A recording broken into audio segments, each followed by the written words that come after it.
Selamat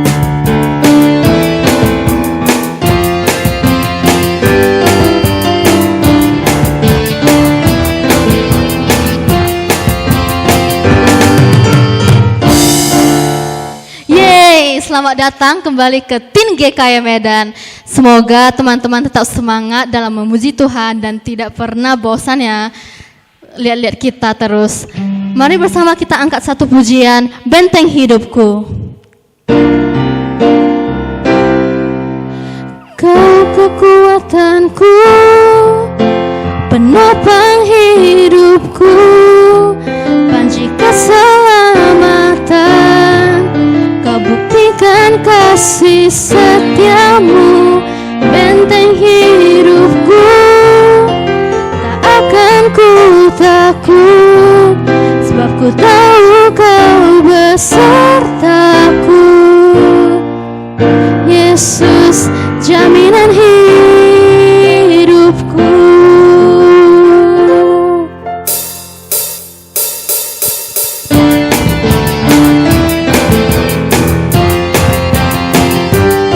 Mari dengan hati yang semangat kita angkat satu pujian ini.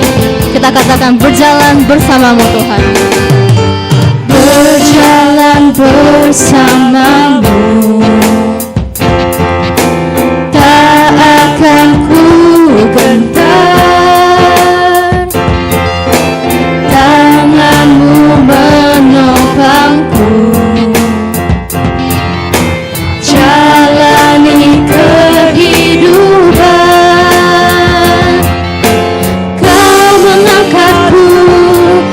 Atas gunung batu, kau beriku kemenangan. Kau kekuatanku, penopang hidupku, panji keselamatan. Kau buktikan kasih setiamu, benteng hidupku. Tak akan ku takut, sebab ku tahu kau besertaku. Yesus, jaminan hidupku.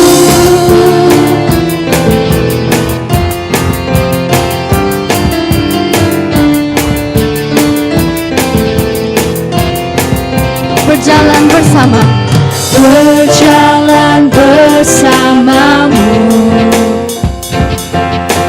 tak akan ku gentar. Tanganmu yang menopang, tanganmu menopangku, jalani kehidupan. Kau mengangkatku ke atas gunung batu, kau beriku kemenangan. Kau kekuatanku, penopang hidupku, panji keselamatan. Kau buktikan kasih setiamu, benteng hidupku. Tak akan ku takut, sebab ku tahu kau besertaku. Yesus, jaminan hidupku. Kau kekuatanku, penopang hidupku, panji keselamatan. Kau buktikan kasih setiamu, benteng hidupku. Tak akan ku takut, sebab ku tahu kau besertaku. Yesus, jaminan hidupku. Kau kekuatanku, penopang hidupku, panji keselamatan. Kau buktikan kasih setiamu, benteng hidupku. Tak akan ku takut, sebab ku tahu kau besertaku. Yesus, jaminan hidupku. Yesus, jaminan hidupku. Yesus, jaminan hidupku. Yesus, jaminan hidupku. tepuk tangan untuk Allah kita. Teman-teman, mari sebelum memasuki firman Tuhan, kita angkat satu pujian, The Heart of Worship.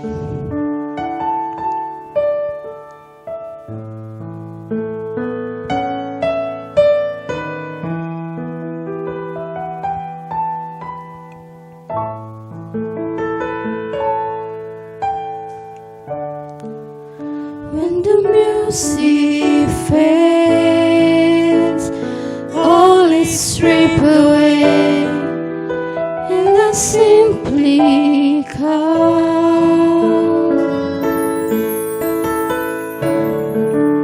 longing just to bring something that's software that will bless your heart.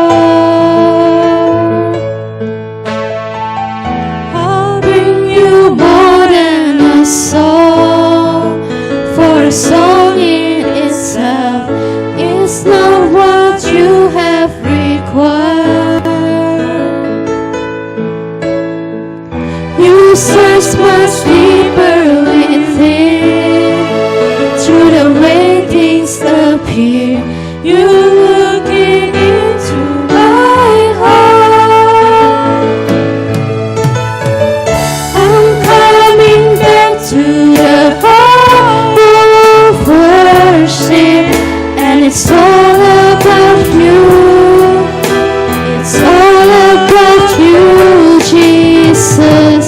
I'm so in love for the thing that I've made it. When it's all about you, it's all about you, Jesus.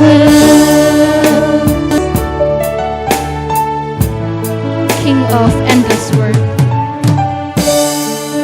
King of endless word. No one could express how much you deserve.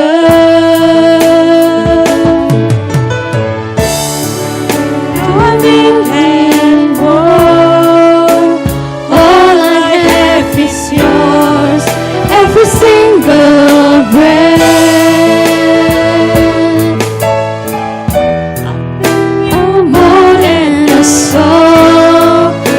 A song in itself is not what you have required.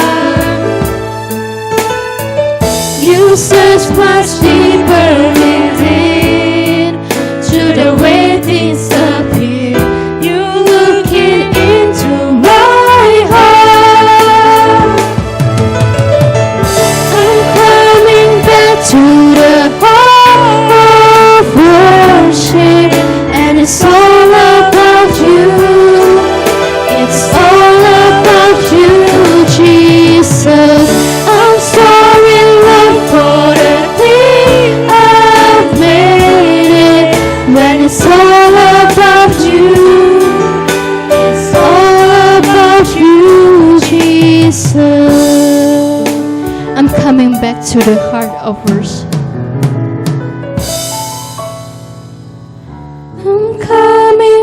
To the heart of worship, and it's all about you. It's all about you, Jesus. I'm so in love for the things I've made it. When it's all about you, it's all about you, Jesus. Teman-teman, mari kita bersatu dalam doa. Sungguh Tuhan, kami hanya ingin memuji nama-Mu. Engkaulah Allah kami. Tuhan, sebentar lagi kami akan mendengarkan firman-Mu. Kiranya Engkau berkati setiap dari kami, agar dapat sungguh-sungguh untuk mendengarkan firman-Mu.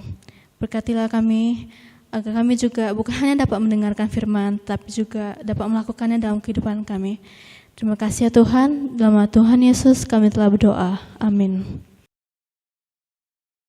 Di mataku kau begitu indah, kau membuat diriku akan selalu memujamu. Ya, teman-teman pernah mendengar lagu yang tadi?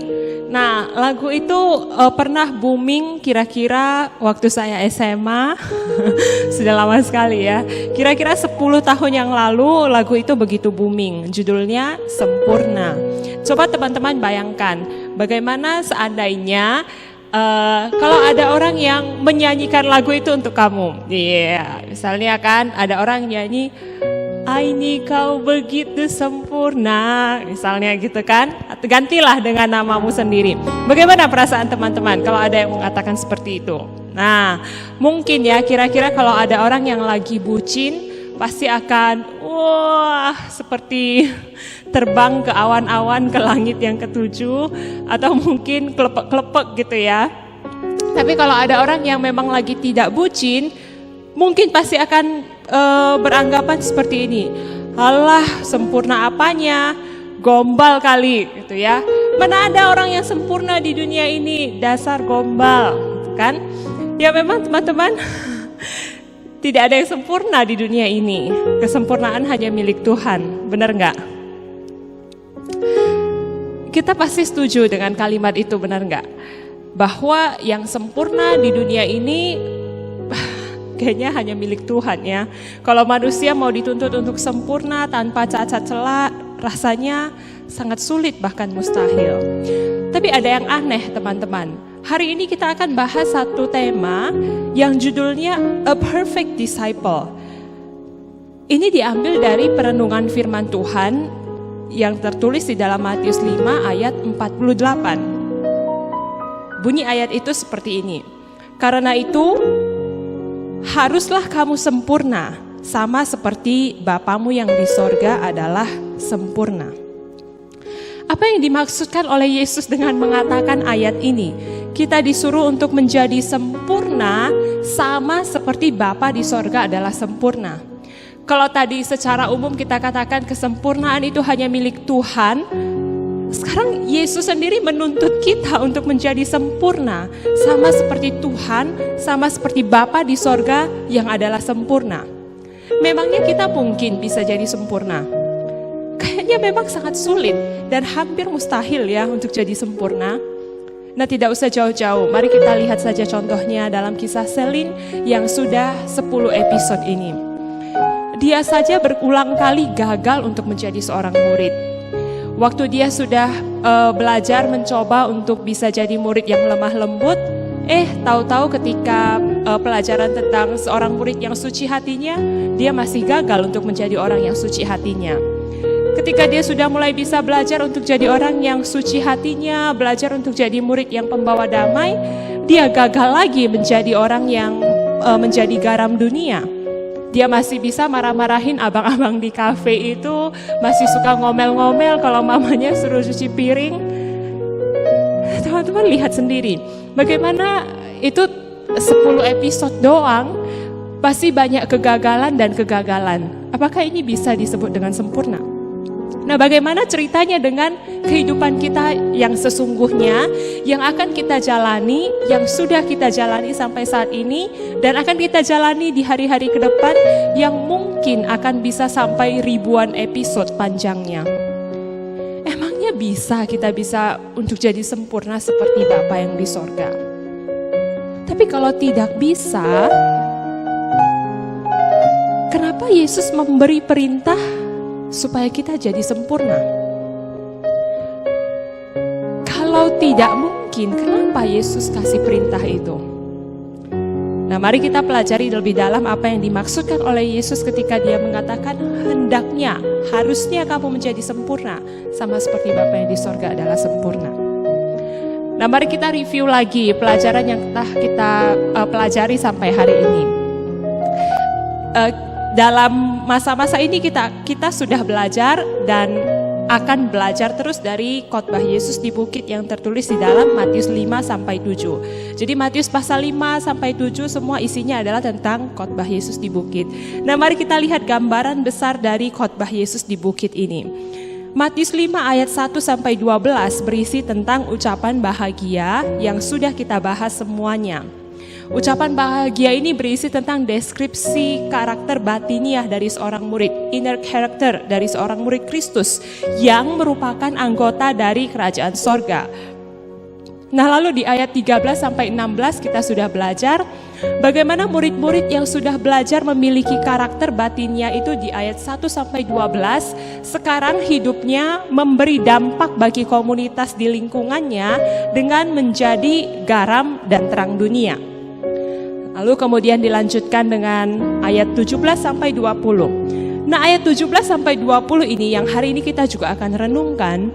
Yesus memberikan ringkasan mengenai bagaimana kebenaran Allah itu yang dihidupi oleh murid Kristus sebenarnya merupakan kelanjutan dari hukum Taurat. Jadi teman-teman perhatikan. Dari pasal 5 ayat 1 sampai 16 itu bicara soal karakter seorang murid. Bagaimana seorang murid itu menghidupi nilai dari kerajaan sorga. Dan ayat 17 sampai 20 Yesus kasih tahu bahwa apa yang dia ajarkan itu adalah nilai kebenaran Allah yang sebenarnya merupakan kelanjutan dari hukum Taurat. Jadi begini teman-teman, pendengar mula-mula Yesus pada waktu itu adalah orang-orang Yahudi. Orang-orang Yahudi itu memelihara hukum Taurat yang diberikan oleh Musa. Jadi pada saat itu, pada abad pertama di mana ketika Yesus mengajar itu, para pendengarnya, orang banyak itu, murid-murid itu semua orang Yahudi. Dan mereka pada saat itu punya hukum Taurat yang sekarang kita sebut dengan Kitab Perjanjian Lama. Nah, mereka sangat menaati perintah yang dituliskan oleh Musa dalam hukum Taurat itu.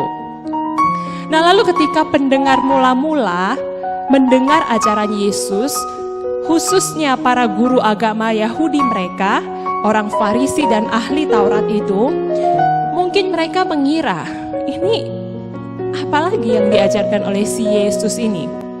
Apakah ini ajaran baru? Jangan-jangan ini ajaran sesat ini yang Yesus ajarkan. Tapi kalau sesat, kenapa semua ajaran Yesus ini tampak sangat baik? Dia mengajarkan kebenaran Allah.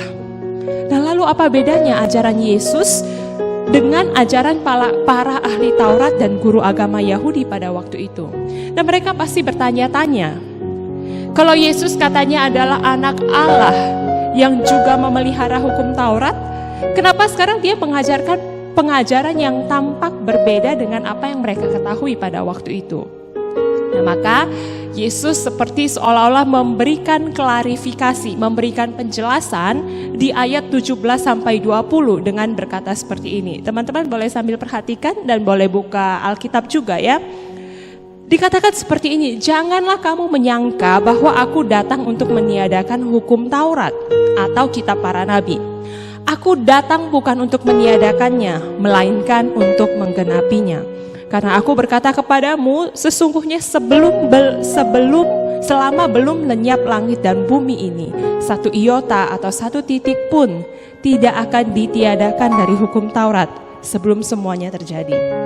Sebab itu, karena itu, siapa yang meniadakan salah satu dari perintah hukum Taurat sekalipun yang paling kecil dan mengajarkannya demikian kepada orang lain, ia akan menduduki tempat yang paling rendah di dalam kerajaan sorga. Tetapi siapa yang melakukan dan mengajarkan segala perintah-perintah hukum Taurat, ia akan menduduki tempat yang tinggi dalam kerajaan sorga. Maka aku berkata kepadamu, jika hidup keagamaanmu tidak lebih benar dari hidup keagamaan ahli-ahli Taurat dan orang-orang Farisi, sesungguhnya kamu tidak akan masuk ke dalam kerajaan sorga. Nah, teman-teman perhatikan. Jadi Yesus ingin menegaskan bahwa dia bukan sedang meniadakan hukum Taurat. Dia tidak menghapus hukum Taurat, malah sebaliknya, Yesus itu justru datang untuk menggenapi hukum Taurat itu, untuk fulfill, untuk menyempurnakan, untuk menggenapkan pengajaran kelanjutan dari hukum Taurat itu. Nah, bahkan Yesus memberikan satu arti penafsiran yang lebih dalam daripada melakukan hukum Taurat seperti yang ditafsirkan oleh para ahli Taurat dan orang Farisi. Yesus juga berkata bahwa tidak boleh ada seorang pun yang meniadakan hukum Taurat itu, bahkan satu iota sekalipun. Nah, iota atau dalam bahasa Ibrani-nya adalah yod. Yod merupakan karakter huruf paling kecil dari bahasa Ibrani. Kira-kira bentuknya seperti ini, seperti bentuk apostrof, ya seperti tanda koma begitu ya. Itu ukuran yang paling kecil, huruf paling kecil dalam bahasa Ibrani.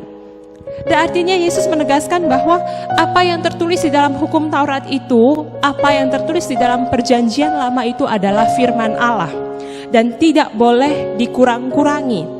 Bahkan satu goresan paling kecil, satu huruf paling kecil dari semua isi perjanjian lama itu tidak boleh ditiadakan, tidak boleh dihapus, isinya tidak boleh digagalkan. Dan Yesus juga mengatakan bahwa barang siapa yang melakukan isi hukum Taurat itu akan memiliki tempat yang tinggi dalam kerajaan sorga. Maka dengan kata lain kita bisa melihat Yesus juga mendukung dan mengajarkan murid-muridnya untuk melakukan hukum Taurat itu. Yesus juga pro supaya murid-muridnya bisa melakukan hukum Taurat. Akan tetapi bedanya di sini teman-teman. Bedanya Yesus memberikan sebuah makna baru, makna yang jauh lebih dalam dari apa yang dipahami oleh orang Farisi dan ahli Taurat tentang hukum Taurat itu. Yesus memberikan pemahaman yang melampaui apa yang dipahami oleh ahli Taurat dan orang Farisi. Kalau orang Farisi dan ahli Taurat itu udah gak usah ngomong lagi. Mereka itu adalah orang yang sangat pro dalam melakukan hukum Taurat, sangat pro dalam mengawasi, dalam membaca, dalam melakukan hukum Taurat itu. Ya namanya juga ahli Taurat. Kalau ada orang yang ahli pro dalam bidang bangunan disebut ahli bangunan. Ini disebut ahli Taurat. Memang mereka sudah jago banget, sudah top banget dalam melakukan hukum Taurat. Tapi masalahnya hidup mereka itu hanya melakukan apa yang tertulis di situ, hanya terlihat baik dari luar, tanpa mengetahui, tanpa melihat makna paling dalam yang Yesus maksudkan dari hukum Taurat itu. Teman-teman bayangkan, para ahli Taurat dan orang Farisi itu menghitung kembali bahwa ada total 613 hukum dalam hukum Taurat itu, yang terdiri dari 248 perintah dan 365 larangan. Mulai dari hal yang paling kecil sekalipun semuanya diatur dalam hukum Taurat dan mereka berusaha untuk menaatinya.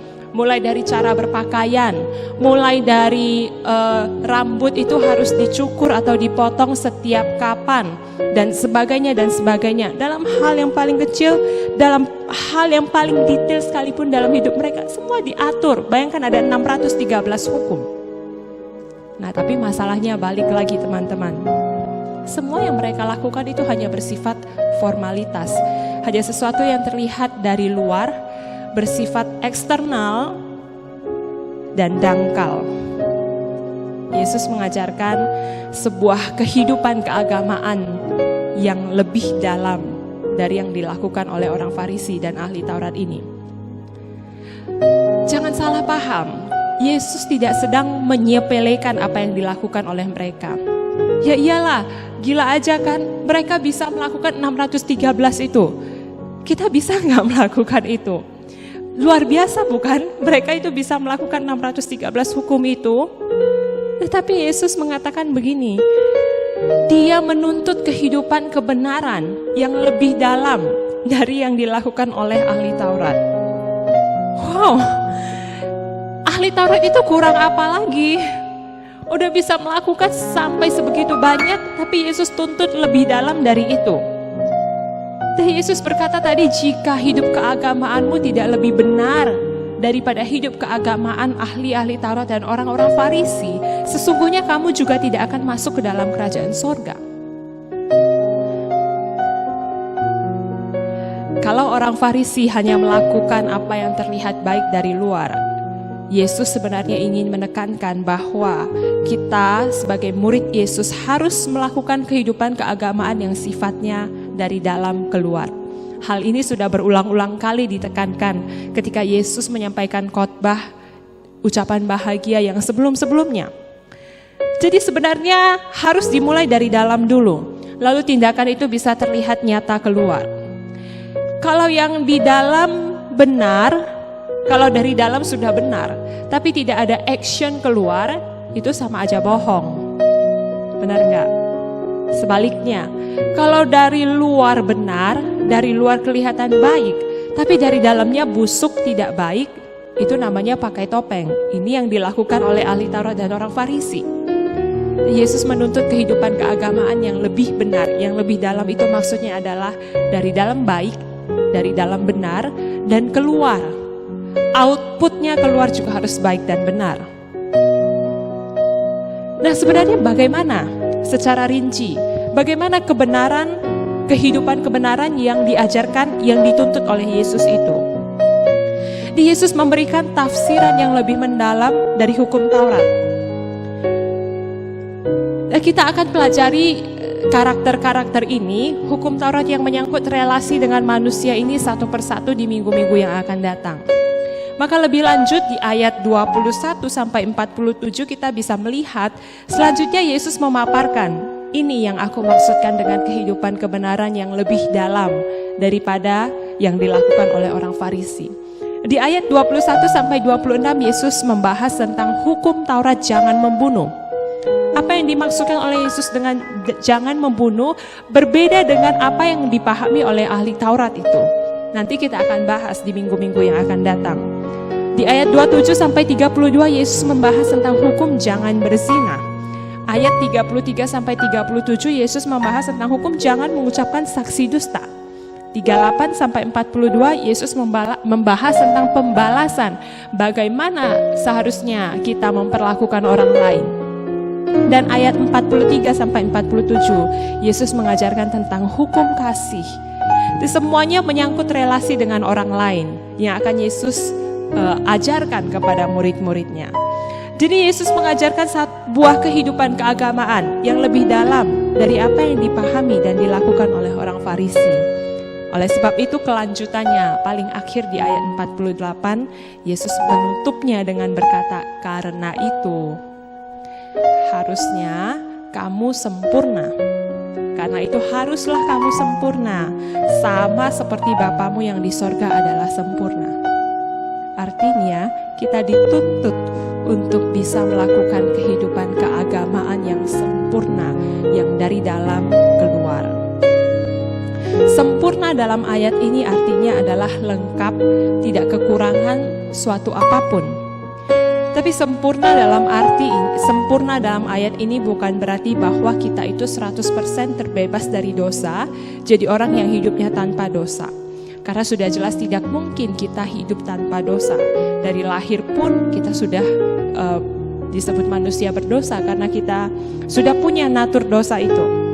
Tetapi sempurna dalam ayat ini artinya adalah kita diminta untuk sebisa mungkin meniru karakter Bapa kita yang di sorga yang adalah sempurna. Karakter yang mana? Karakter yang diajarkan oleh Yesus yang tertulis dalam Alkitab. Ya, kalau begitu kita mungkin akan balik bertanya lagi. Emangnya mungkin? Balik lagi pada pertanyaan di awal. Kalau begitu emangnya mungkin bisa melakukan semua apa yang diajarkan oleh Yesus di dalam Alkitab, bisa hidup sesuai dengan karakter yang Yesus ajarkan?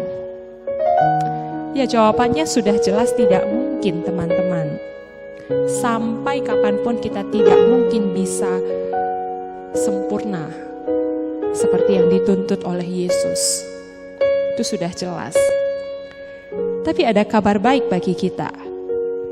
Semuanya menjadi mungkin karena Yesus telah melakukannya bagi kita. Artinya kita mungkin untuk jadi sempurna karena apa yang telah Yesus lakukan bagi kita.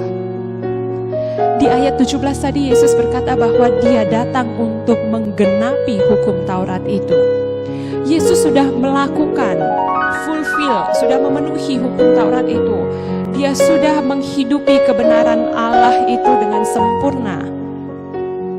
Dan dia telah menghidupi kehidupan kebenaran, kehidupan keagamaan yang melebihi apa yang dilakukan oleh ahli Taurat dan orang Farisi itu. Yesus telah menggenapinya bagi kita. Dia datang untuk menggenapi tuntutan Taurat itu dengan puncaknya mati di kayu salib bagi teman-teman dan bagi saya. Maka dengan cara demikian Yesus itu melimpahkan kebenaran yang telah dia hidupi, melimpahkan kebenaran itu kepada kita. Jadi apa yang Yesus lakukan, dia limpahkan kepada kita, kebenaran itu dia limpahkan kepada kita, sehingga kini kita disebut orang-orang yang benar di hadapan Tuhan. Nah, ini yang disebut dengan anugerah, teman-teman. Anugerah yang diberikan kepada kita, di mana sesungguhnya kita tidak layak dan kita tidak mampu melakukannya. Tapi Yesus memberikannya itu secara gratis kepada kita. Yesus memberikan anugerah itu, melimpahkan kebenaran itu kepada setiap orang yang mau datang kepadanya dengan miskin dalam roh. Nah, orang yang seperti ini akan memiliki kerajaan sorga. Dan Tuhan akan terus memberikan anugerah agar orang ini bisa menjalani kebenaran itu, agar orang ini bisa menghidupi kebenaran itu, sampai akhirnya dia menjadi sempurna, semakin mirip, semakin serupa dengan Bapa yang di sorga, semakin serupa dengan Kristus, sampai dia menikmati kebersamaan dengan Bapa, dengan Allah, sampai selama-lamanya. Nah, oleh sebab itu teman-teman, perjalanan kita menjadi seorang murid itu tidak akan pernah selesai sampai kita meninggalkan dunia ini. Perjalanan itu terus berlanjut.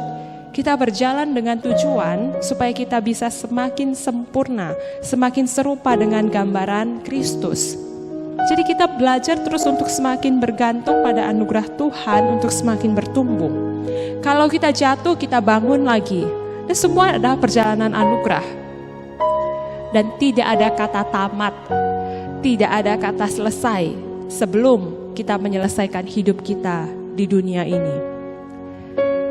Dan ada berita baik lagi bagi kita, yaitu bahwa Tuhan itu berjanji akan selalu menyertai kita sampai kepada akhir zaman. Dia tidak akan meninggalkan kita berjalan sendiri dalam perjalanan ini. Dia akan selalu menyertai kita, selalu memberikan anugerahnya, selalu menambahkan kekuatannya bagi kita. Nah, oleh sebab itu mari kita berjalan terus di dalam anugerah Tuhan sampai kita menjadi sempurna seperti Bapa yang di sorga. Ketika ada kegagalan, seperti cerita Selin dalam video tadi, kalau kita tahu ada anugerah Tuhan yang terus menopang kita, ada anugerah Tuhan yang terus dicurahkan kepada kita, maka seharusnya kita akan bisa bangkit lagi di dalam anugerah Tuhan dan berjalan lagi terus bersama dengan Dia sampai akhirnya kita menjadi sempurna sama seperti Kristus. Maukah teman-teman terus berjalan bersama dengan Tuhan dalam perjalanan ini? Mari kita tundukkan kepala dan kita berdoa. Tuhan, terima kasih untuk firman-Mu yang telah diberitakan. Biarlah kami boleh terus berjalan, supaya kami boleh terus berjalan di dalam anugerah Tuhan, dalam perjalanan menuju keserupaan dengan Engkau sampai akhir hidup kami. Tolong kami Tuhan, supaya kami boleh menjadi sempurna sama seperti Engkau pada waktunya nanti. Dan dalam proses ini, kami boleh terus bergantung pada anugerah-Mu. Berikanlah kekuatan kepada kami Tuhan untuk menjadi murid Kristus yang sejati, yang mau terus diubahkan, yang mau terus bertumbuh. Terima kasih Tuhan, kami menyerahkan setiap diri kami ke dalam tangan-Mu. Dalam nama Tuhan Yesus kami menaikkan doa kami. Amin.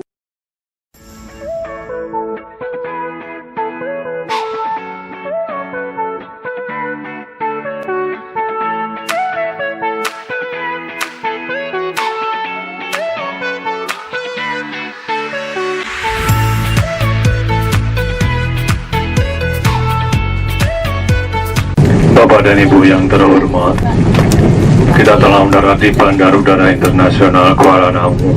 Selamat datang di Medan.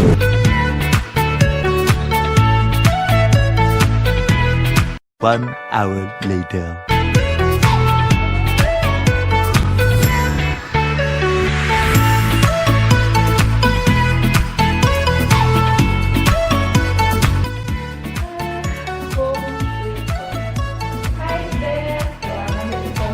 Nah, ini nih guys, tas yang paling mengingatkan loh yang kemarin.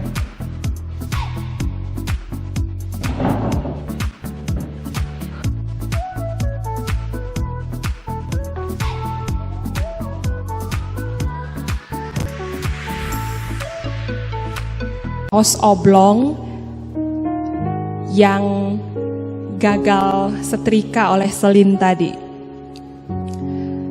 Kaos yang sudah jelek dan rusak ini sebenarnya sudah tidak layak dipakai lagi.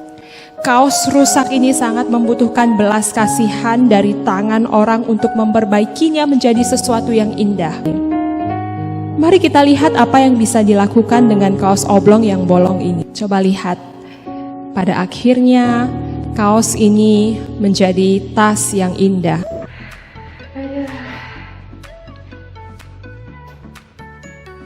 Lucu. Dari kaos yang bolong bisa jadi tas sebagus ini. Ada.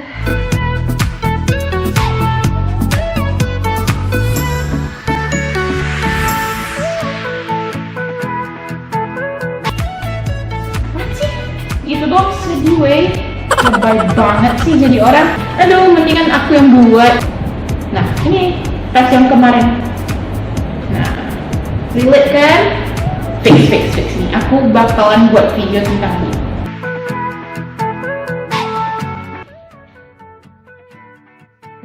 Ini yang kemarin berkata sama JJ. Bersalah aku.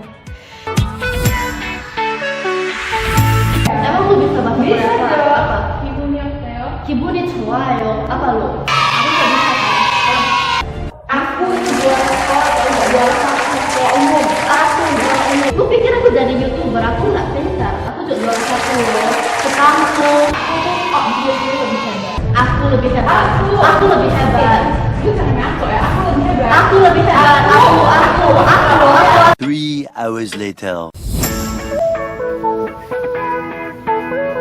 Enggak sis, aku benar-benar sis. Aku minta maaf. Aku tuh sorry banget. Karena aku yang ego. Enggak, aku juga ego. Ini aku minta maaf. Aku juga minta maaf.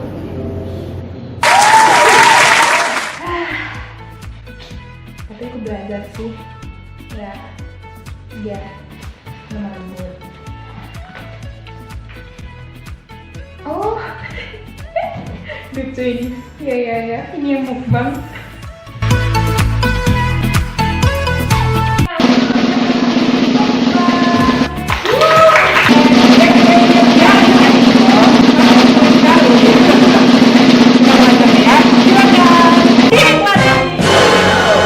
Tahu itu makanan manusia. Itu makanan manusia ini bisa dimakan loh.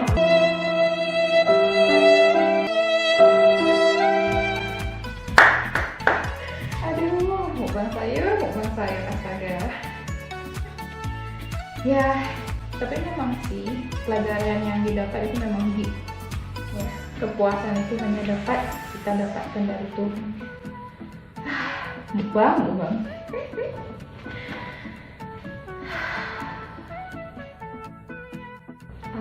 Ini yang kemarin.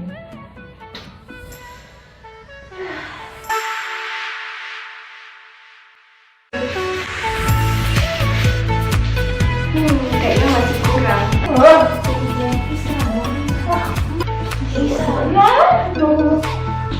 You know this I tabung how many years or not? Indah sedikit aja, nanti I bayar. You kapan bayar ya? Bunga dari kemarin nggak bayar. Enggak. Nggak apa-apa lah, kan mi sister mah sibling. No, jangan. Murah hati. Ya.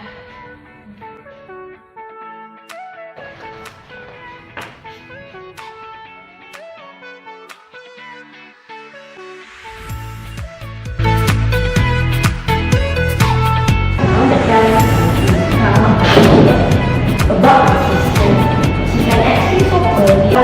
Aduh, sudah tahan loh, I see her. Your sister, Selin. Iya.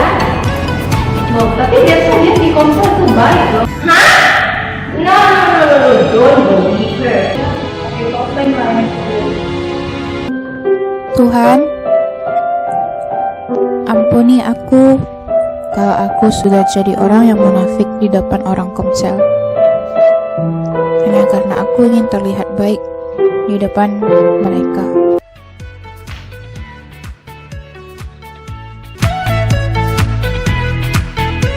Tapi bapaknya memang lu suka ngomongin orang di belakang kan? Gak ada lah. Kapan lo terakhir gak ada kan? Mana tuh buktinya? Kalau lu orangnya kayak munafik, lu di depan konser kayak baik banget, tapi di belakang lu ngatain-ngatain kita kan? Nah jadi tadi kumpul tuh orang pasti untuk ngatain gue juga kan? Dari mana lu tahu kita ngatain lu? Jadi lu dia yang datang ada masalah gitu. Nah dia juga mau introspeksi diri. Introspeksi diri? Kalau kalian introspeksi dong. Ih malas. Baik.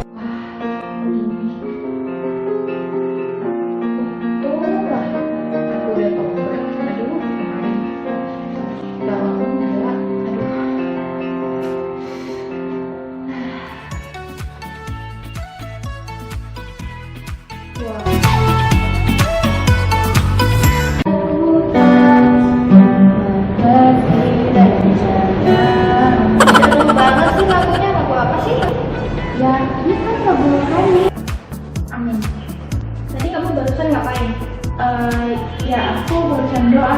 Ngapain kamu bersyukur sama Tuhan? Sok suci. Iya. Itu PR yang kemarin kan? Iya loh, besok kumpul iya. Nah, minta dong. Ini belasnya. Enggak. Pasarnya, weh, minta lah. Enggak.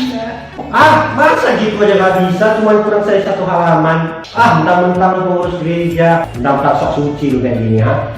Atau jangan-jangan mau jadi contoh sekarang, ya? Enggak kok. Makanya sok suci kayak gitu, ya? Iya.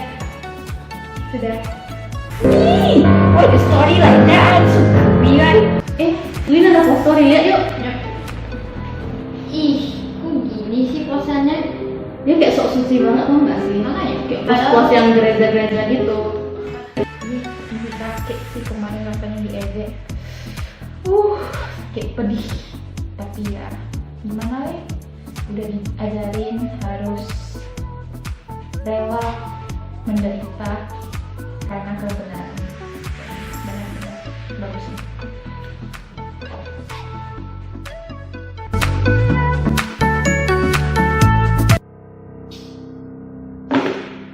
Lama banget sih, aduh. Woi bang, Oh, iya, Bu. lama banget sih. Aduh, mana manajernya panggil sini? Sih, burger begini doang butuh 45 menit.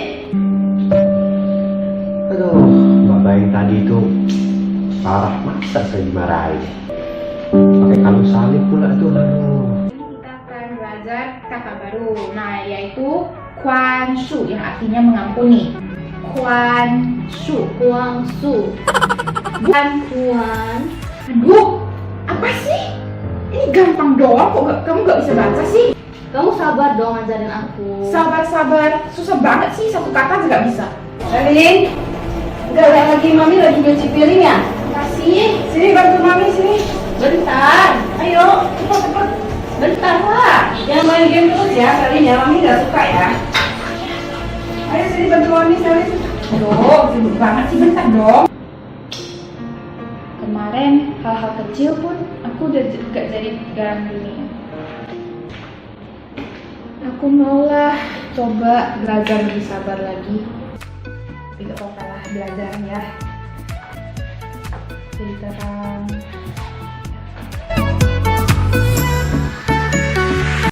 Jadi awalnya ya, wow, ada drama ya. Aku pengen, yaudah oke dong. Lama-kelamaan, udah film episode yang keberapa gitu, aku nyadar, wow, Tuhan itu baik banget loh sama aku. Sampai-sampai dia mempergunakan aku sebagai pemeran drama untuk mengubah diriku sendiri.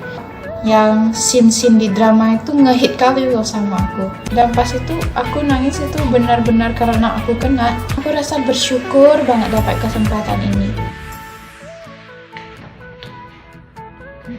Perjalanan terakhir.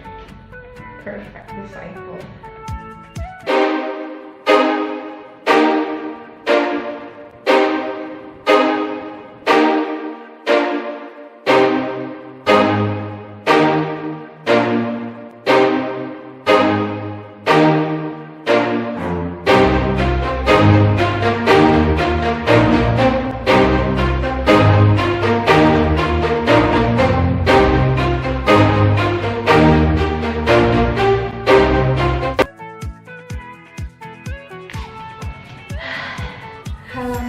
halaman yang kosong masih berfungsi. Itu tandanya perjalanan saya sebagai seorang murid belum selesai. Belum selesai sampai di sini. Masih sangat panjang perjalanan saya. Nah, jadi saya ingin belajar menjadi murid Tuhan dan semakin hari semakin serupa dengan Kristus.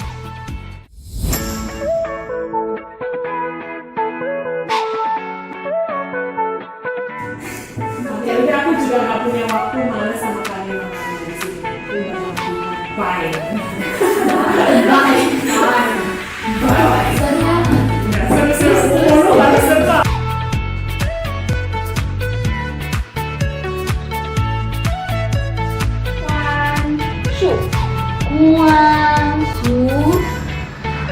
Bukan loh, itu yang salah itu. Tapi tahu tuh di komputer dia baik loh. Aku kayak gitu banget sih. Dia selalu kayak gitu, selalu. Ya, mungkin dia lagi kasih. Oke, kan udah lama kayak nyanyi. Ayo, yuk. Sorry. Tangan saya sorry.